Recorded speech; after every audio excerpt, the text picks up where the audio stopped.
What up, what up, what up? Welcome to RDNA. I am Mr. Williams. It's Tuesday, January 28th. Man, I swear January is just like shot by. It's like Super Bowl week already. Time is already, roaring. But I had a couple things on my mind this morning. We got Sunday, the tragic news about the passing of all-time NBA great Kobe Bryant. Everybody was devastated by that news. Whenever it's an accident, there's not sickness or, where, something else is going on, accidental death is probably the most shocking to the system. But Kobe passed away in a helicopter crash along with his daughter and 7 other people on the aircraft Sunday morning here in California. And there's been a lot of outpouring of support and love, and of course, Kobe was a beloved athlete here in California, all around the world. Kobe helped take basketball global. Pushing it to the next level that MJ had pushed it to before. But of course, we can talk all day about the accolades of Kobe Bryant. I feel, me and like my peer group, my boys and stuff that I was in the military with, we watch a lot of sports. Big basketball fans. And we're all in our early 40s now. Just like, Kobe was 41. So we was all starting our careers about the same time.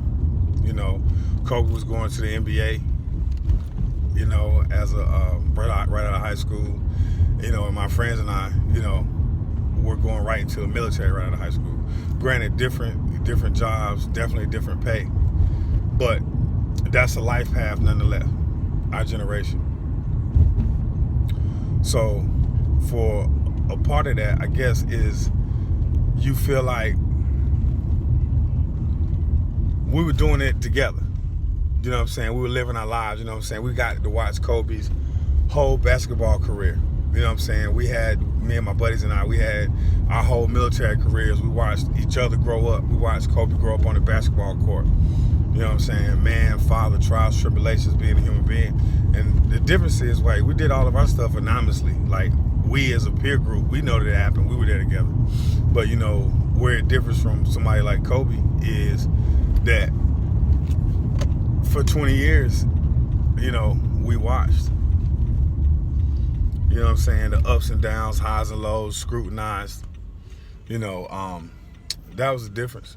And a lot of us, not even as like hardcore Lakers fans, just as sports fans, you recognize the greatness of an athlete, his talent, his contribution to the sport, whatever sport that is. And you just appreciate that,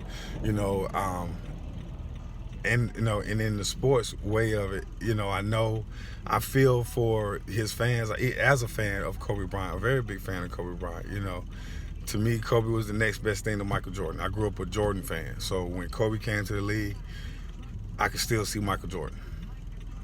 Even after Mike had retired, Kobe still represented that type of guard play that I appreciated.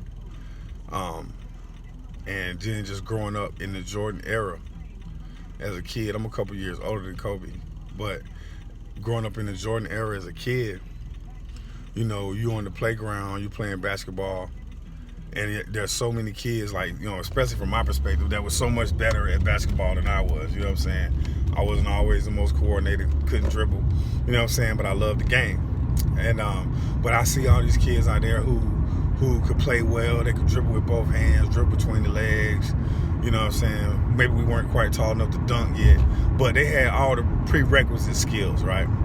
And they was all out there emulating MJ. And of all those kids, I look at it that I saw just in my neighborhood where I grew up at, I looked at Kobe, and once he got to the NBA, he played with that style and that passion of MJ. I saw that Kobe Bryant is that kid. He's that one kid on all those playgrounds all around America, all around the world, that made it here after practicing those MJ moves for years and years and years and years.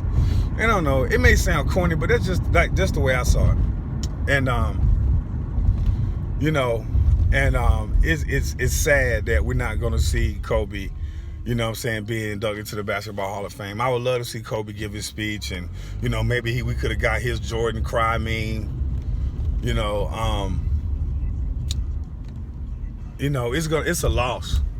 You know what I'm saying? It's a loss to the sports world. It's a loss to the Los Angeles, California community, the world community. And it's really being felt. I know a lot of people, myself included, man, you feel like you lost a family member in a certain way. But you didn't even know, dude. You never had no conversations with him. I rooted against Kobe for like the first half of his career, and it was the second half when he kind of had to rebuild that's when the more endeared me to Kobe Bryant, the athlete. But and in the light of like everything, because with every tragic thing, there's gonna be people, with all the outpouring of support and well wishes and all this. There's gonna be people out here just stoking the fire, just being contrary for the sake of being contrary. That comes with the territory. But it stands always going true.